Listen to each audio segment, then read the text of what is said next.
Hello everyone Ananda ब्लगলৈ আপোনালোকক স্বাগতম জনাইছো আজি ব্লগটো অলপ বেলেগ ধৰণৰ বনাব খুজিছো এটা মই প্ৰডাক্ট আনিছিলো ফ্লিপকাৰ্টত প্ৰডাক্টটো দেখুৱাম আপোনালোকক তাৰ ৰিভিউ দিম ঠিক আছে প্ৰডাক্টটো হৈছে এইটো প্ৰডাক্টটো একচন কেমেৰা এটা আনিছিলো SJCAM SJ6 LEGEND ঠিক আছে ইয়াৰ মই দেখুৱাইছো আৰু বস্তুখিনি বেছিকৈ ইয়াৰ স্পেচিফিকেশন এইবিলাক আপোনালোকে অনলাইনত পাবই গুগল কৰি চালে পাবই ইয়াৰ সাইটত আৰু ইউটিউবতো পাব ইমানখিনি ডিটেইলছত নাযাওঁ বৰ কৰি নাথাকো ডাইৰেক্ট প্ৰডাক্টটো দেখাইছো এইটো হৈছে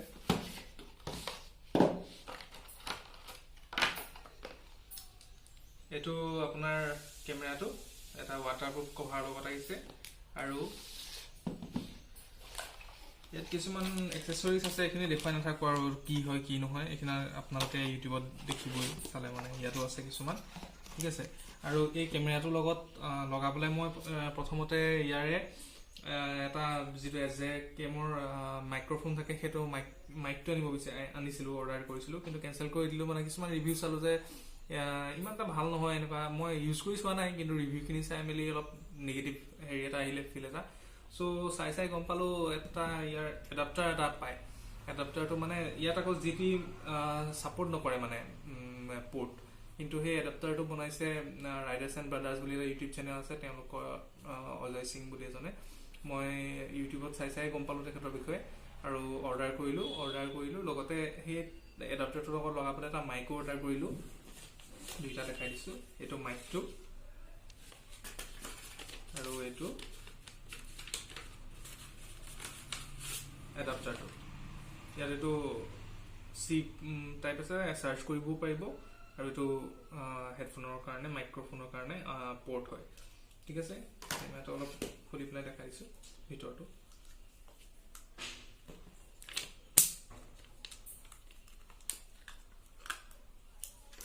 এইটো কেমেৰাটো এইটো মই হেলমেটত এতিয়া আজি মাউন্ট কৰি পেলাই সাম ইয়াৰ ভিডিও কোৱালিটি অডিও কোৱালিটি কেনেকুৱা দুইটা সাম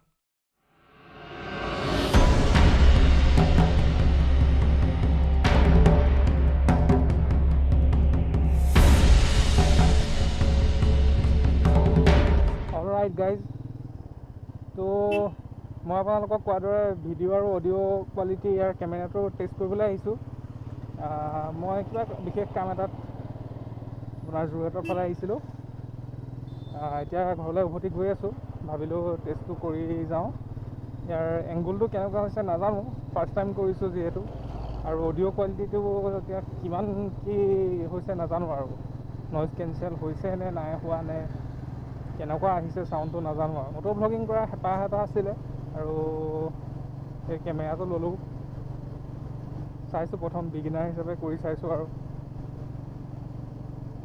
আপোনালোকেও জনাব কেনেকুৱা হৈছে কেনেকুৱা পায় সেইখিনিতে আপোনালোকক কথা এটা কওঁ আমাৰ যিটো motorcycle club NEBMC north east brotherhood motorcycle club এই ক্লাবৰ বেনাৰত আগতে এটা ৰাইড মাৰিলোঁ আমি আপোনালোকে ইতিমধ্যে চাইছে চাগে গণতন্ত্ৰ ৰাইড আছিলে 26 জানুৱাৰীত যিটো উলিয়াইছিলোঁ আমি শিৱসাগৰ গৈছিলোঁ 20 জন মেম্বাৰ আছিলোঁ তেতিয়া ৰাইডটোত পাৰ্টিচিপেণ্ট 20 জন আছিলে 14খন বাইক আছিলে সেই ৰাইডটোত আমি এটা ইনিচিয়েটিভ লৈছিলোঁ যে বৃদ্ধাশ্ৰমত কিবা বস্তু দিছিলোঁ আমি খাদ্য বস্তু অলপ দিছিলোঁ ঠিক তেনেদৰে আমাৰ এটা নতুন ৰাইড আহি আছে এক্সপ্ল'ৰিং আছাম ৰাইড 1 এক্সপ্ল'ৰিং আছাম ৰাইড 1 মানে কিয় কৈছোঁ যে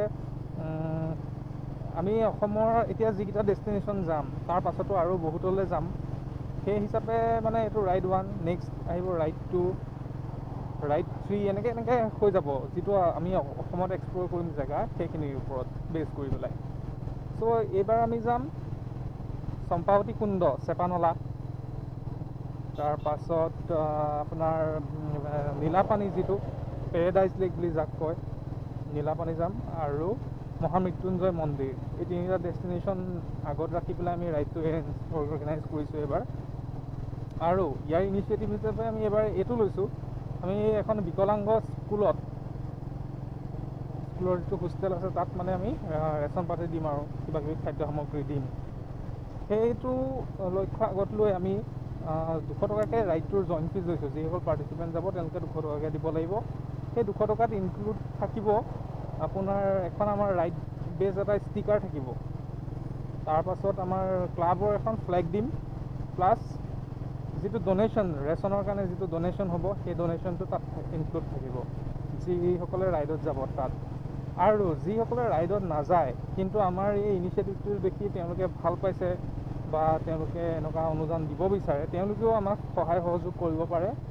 তাৰ বাবে তেওঁলোকে ইচ্ছা অনুযায়ী যিমানটো পৰিমাণৰ দিয়ে সেইটো আমি ল'ম।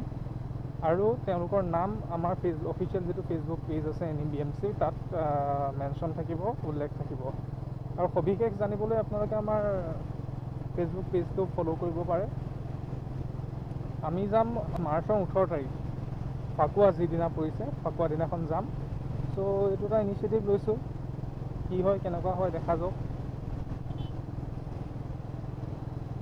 আমি এইটোৱে বিচাৰোঁ যে আমি ৰাইডটো মাৰিম, ৰাইডটো আমি মৰাৰ লগে লগে আনৰো কিবা এটা সহায় হওক, উপকাৰ এটা হওক, সেইটো আৰু লক্ষ্য আগত ৰাখিয়ে একচুৱেলি আমাৰ ক্লাবটো বনাইছোঁ। তেনেকেই দেখা যাওকচোন কিমান সহযোগ সঁহাৰি পাওঁ মানুহৰ।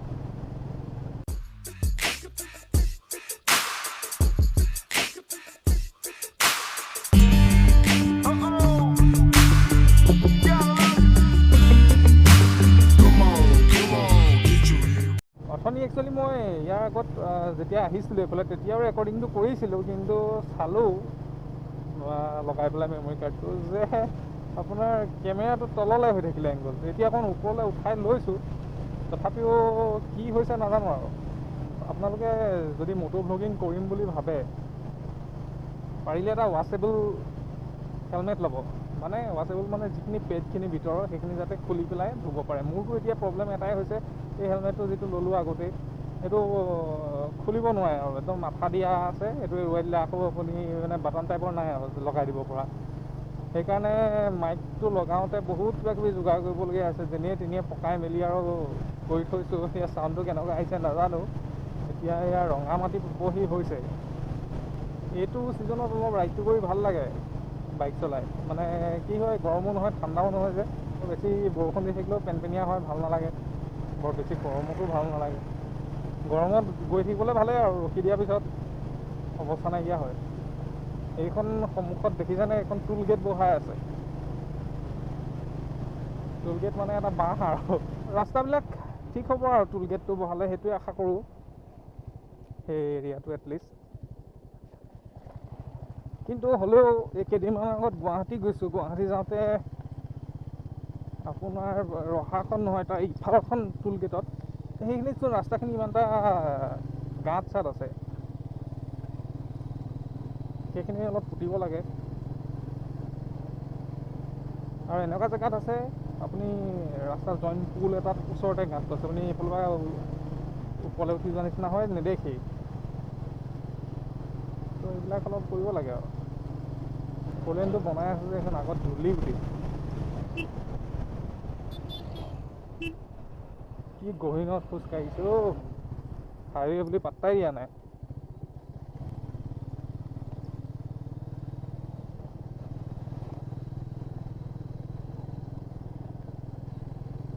আহি ৰঙা মাটি পালোহি।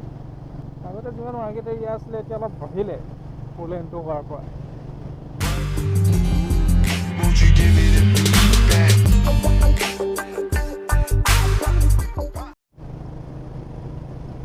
ল'ৰাটোৱে খুব চেষ্টা এতিয়াতো কি লগাই গৈছে বুলিব হেলমেটটো আগত।